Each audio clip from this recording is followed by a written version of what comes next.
कहेंगे, गृह युद्ध के हालात यहां पर बन गए हैं। पुतिन की तरफ से कहा जा रहा है कि इसको कंट्रोल कर लिया जाएगा, लेकिन जो दिख रहा है वो लग रहा है कि सामान्य स्थिति नहीं है, जंग चल रही है। देखिए, जो आप देख रही हैं पीएमसी प्राइवेट मिलिट्री कंपनी की, वो आउट ऑफ साइज इन्होंने उनको बनाया, उसको यूज भी किया है।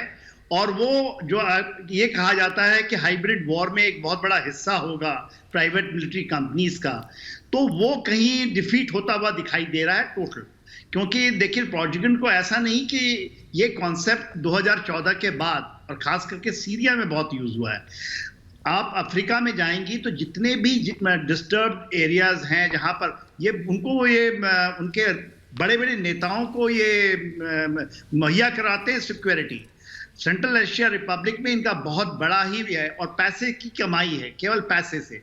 और देखिए, चीजें जो हैं टोटल, और उनका जो यूज हुआ है खास करके आप दो जगह सोलेडायर में और बाखमुत में, तो ये आप देखिएगा कि एक पावर प्ले का, एक गेम का एक बड़ा हिस्सा है, जो कि इतना सीधा नहीं है जो कि आप सोच रही हैं। क्योंकि इनका ये जो प्लान था, ये डबल क्रॉस कर चुके थे।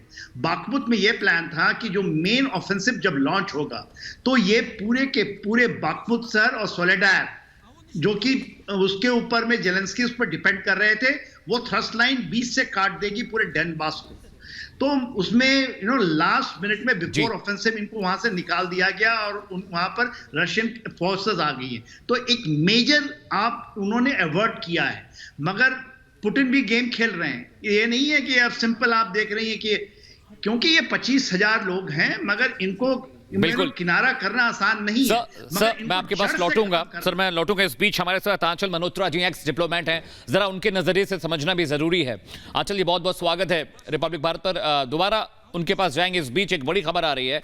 बड़ी खबर यह है कि बगावत पर रूस के इंटेलिजेंस की तरफ से बयान आया। उनके चीफ ने कहा कि गृह युद्ध भड़काने की जो कोशिश थी, जो साजिश थी, वो नाकाम हुई। तो देखिए, अब इस बात पर सफाई भी आ रही है और यह भी कहा जा रहा है कि हालात जल्द कंट्रोल में हो जाएंगे। इस बीच जो GRU, वहां की जो खुफिया एजेंसी है, उसके चीफ ने यह बयान दिया है कि गृह युद्ध भड़काने की कोशिश की जा रही थी, लेकिन ये साजिश नाकाम हुई है और वक्त रहते हम इसे कंट्रोल कर लेंगे। तस्वीरें भी लगातार वहां से आ रही है। देखिए, सिविलियंस भी अब जो वहां की प्राइवेट आर्मी है उसका विरोध करने लगे, सिविलियंस भी, क्योंकि उन्हें यह लग रहा है कि भाई जो रशियंस है वो रशियंस को मार रहे हैं, जो रशियंस है वो रशियंस के खिलाफ खड़े हो गए हैं। और रोस्तोव की ये तस्वीरें हैं जहां पर शहर पर वैगनर आर्मी के जो लड़ाके हैं वो इस बात का बार बार दावा कर रहे हैं कि रोस्तोव पर कब्जा कर लिया है, क्योंकि वहां पर मिलिट्री वेपन्स रखे हुए हैं, रसद रखा हुआ है और यहीं से मालखाने से ही तमाम जो जंगी इलाके हैं यूक्रेन के आसपास के, वहां पर सप्लाई होती है।